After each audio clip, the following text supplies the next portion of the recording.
Okay, here is how to do the videos. You go to your account settings there and you click on account, scroll way down, and then you'll see on the left it says videos you've uploaded. So you click on that, then you can click on upload a video.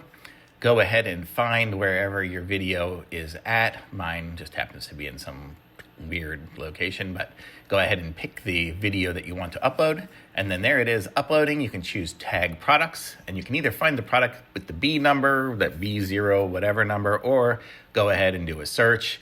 I'm just doing a search here and finding the desk chair that I have, choosing that, done, and then you can give it a name with the title. So my title just happens to be whatever it is, and then I hit submit, and here it just says, how did you find about Amazon? But then just there you go, and then when it's uploaded, whenever that finishes, you are done. So that's it. That's uploading a video to the product.